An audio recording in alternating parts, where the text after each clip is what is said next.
Hey y'all, I am going to do my 30-week pregnancy update. I only have like 9 weeks left, so it's crazy. Um, but yeah, pregnancy-wise, um, everything is going good. I do have some kind of new symptom type things going on, so let's get into those. Okay, so what the heck is wrong with my makeup? It looks like I have. Let's see. Let me see if I can fix this. Does it look better? It looks like I had like no makeup on this eye, no this eye, but tons of makeup on this eye. Anyways, um, okay, so I have a doctor's appointment today, but I have some time to make this video, so I'm gonna go ahead and do it now. Sweet Bubba Jack is here. And by the way, see, I'm a big boy and I've been going TT on the potties. My goal was to have him potty trained by the time Holden got here, but I don't know if that's going to happen, so we're trying. Last night he actually told us, I need to go potty, and so I took him and he pee-peed. So normally it's just me going and taking him to the potty, and he goes. But last night he was like, TC, TC. So I ran, took him in there, and me and Wayne traded, and he went to the bathroom with him. And he actually TT'd. Oh, excuse me, my sinuses are crazy. I don't know if this is a pregnancy symptom or what it is, but every morning I wake up and I feel like my my sinuses and my nose are just completely full of snot. I know that's gross, but it's not yellow or anything. It's just clear. But I have to blow my nose like 10 or 15 times before I feel like I get it all out, and that's every single morning. But anyways, let's see. I'll get weighed today, but I was just there. I have to go every 2 weeks now, so that's insane. I don't think that he'll start to check me for dilation until around 36 weeks. Even though it doesn't matter because of the C-section, he says he does check because if I was to be dilated at all and the baby was engaged and I was effaced at all, they would go ahead and do a C-section because they don't want to risk me going in labor on my own. Secretly, though, because he did tell me that the only way on God's green earth that I would ever have a vaginal delivery this time would be that if I walked into the hospital and the baby was crowning. I secretly pray that I will go into labor and can labor at home, but then the rational side of me thinks about that and says, what if something does go wrong? You know, that sort of thing. Because I mean, there's risk involved with a VBAC, but there is benefits. But anyway, there's risk with any type of delivery, period. But I know that to some people that may sound stupid, or some may think it sounds awesome, but I secretly wish that would happen because I'm so petrified to have another C-section. So anyway, but lately, and I can't.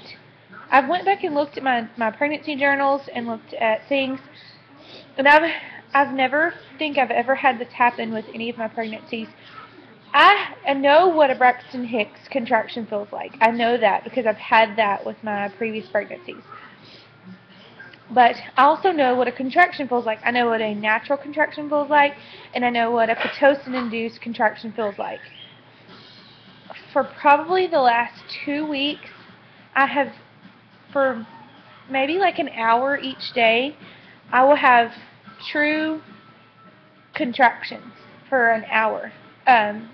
Sometimes less, sometimes more. Always getting up and walking around and drinking tons of water will stop them.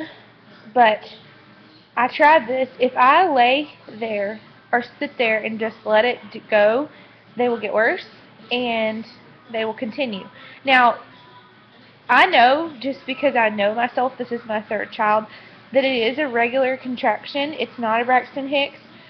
2 reasons. Because it radiates from my back to the front.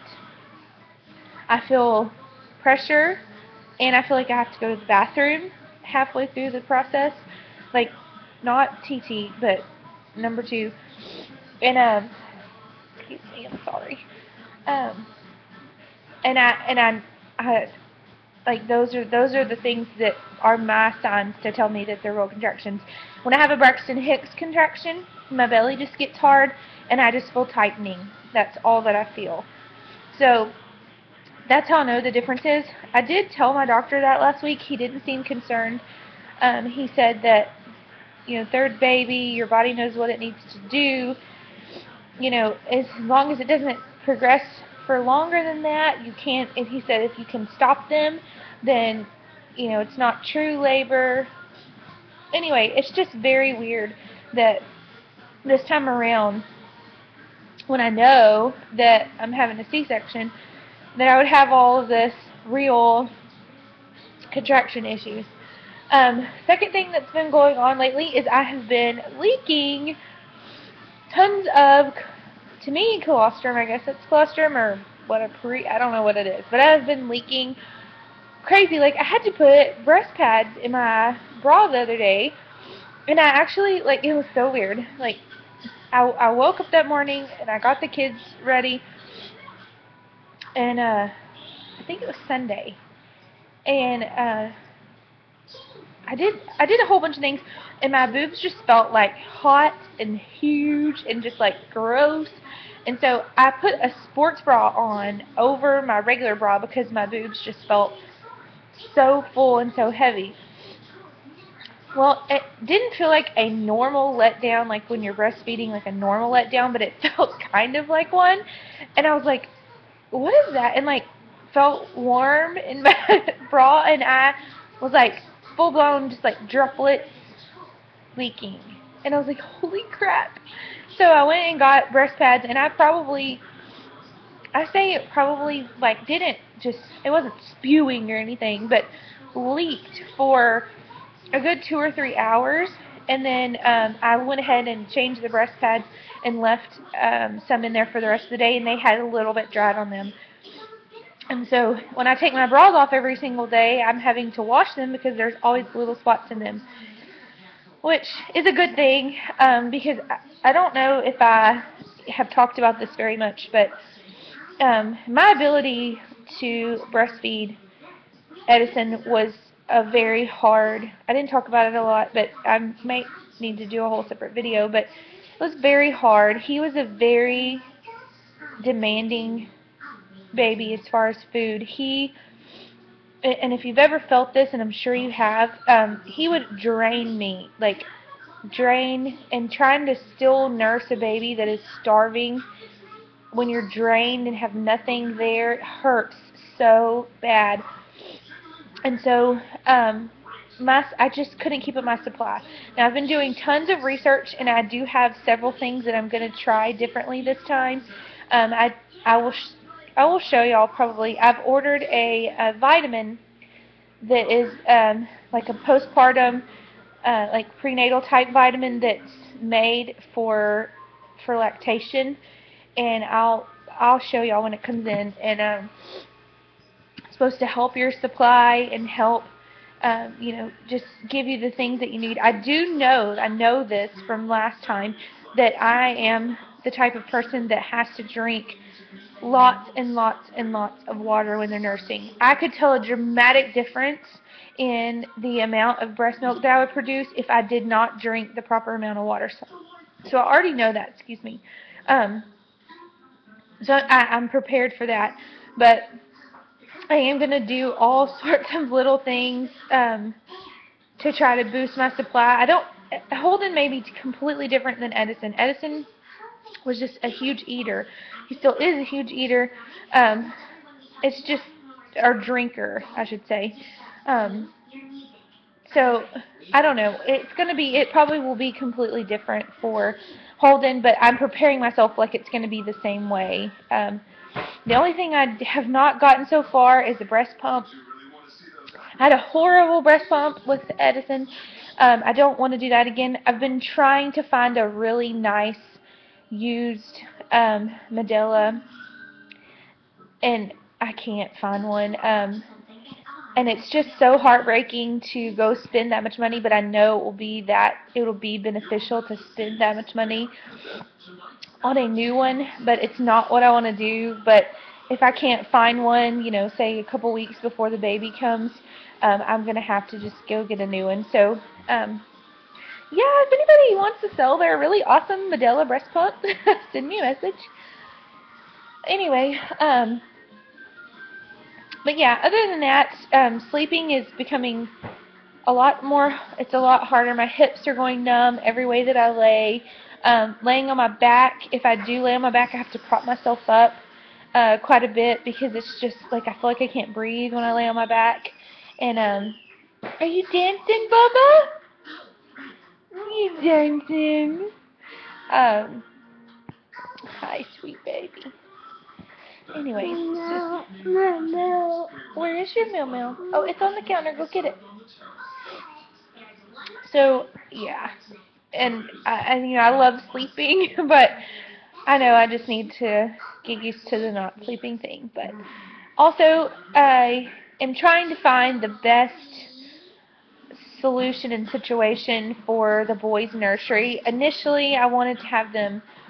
They will share a room. They will have to share a room. Our house is only 3 bedrooms. Eden is so much older than the boys.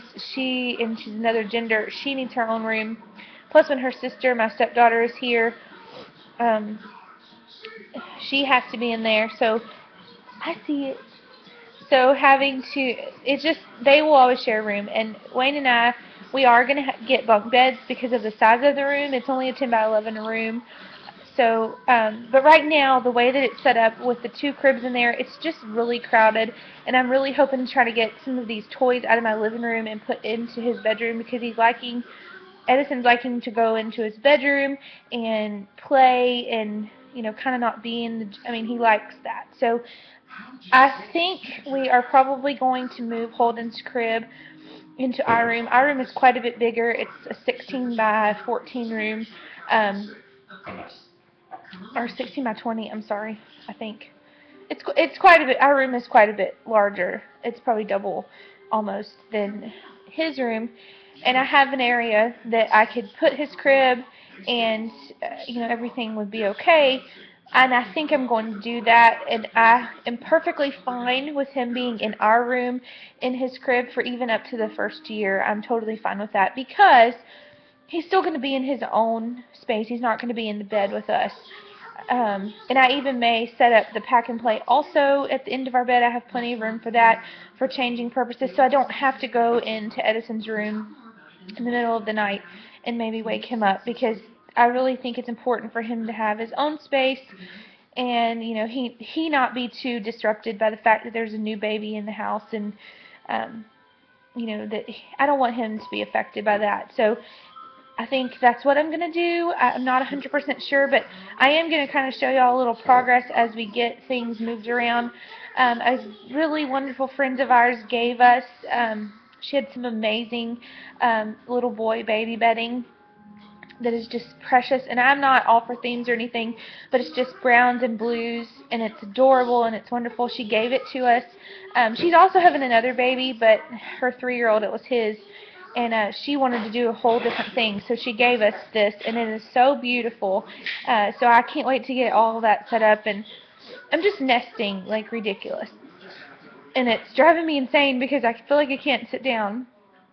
Like yesterday, I have tons of burp rags, like they're cloth diapers, like they're called cloth diapers, but they're just like, that's what we use as burp rags. I got them all out and went insane with washing them, because even though they're not used for cloth diaper purposes, I still prep them like they are, because they're really absorbent as far as burp rags when you do that. So I did all of that and organized drawers, and Holden has a dresser and Edison has a dresser, and Holden has one side of the closet and Edison has the other side of the closet, and just doing all of that. Before I knew it, like half the day was gone for me doing that, and I was like, holy crap! But yeah. So I never have felt this need or urgency of nesting till now. Like I didn't feel it really with Edison or Eden's pregnancy. You know, I think I did like with Eden, but it was like the day before I went into labor, so that didn't really count. Okay, I'm gonna show you my belly if I can.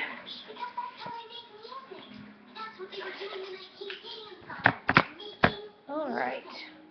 And this is for 30 weeks. Oops. And I love this shirt. I got it from Motherhood Maternity. It's going to be for my maternity pictures, but I can't help but wear it. I feel ginormous. He is, I don't know what position he's in anymore, guys. He's confusing me. This is kind of going to be a little better view with just a tank top. So round, it's so round. There we go. Yeah, for 30 weeks, I feel like I'm like way bigger. but every time I go to the doctor, he tells me every time your tummy's measuring spot on. It's every time I have ultrasound, they say the baby's measuring huge. But anyways, so if there's anything to update you guys on after the doctor's appointment today, I will update you guys. If not, I will see you for my next update. I do have a baby vase video to film, so I will get that filmed soon. I have like lots of big items to show you guys that I don't think I've showed in videos before. So I will talk to everybody soon. Bye!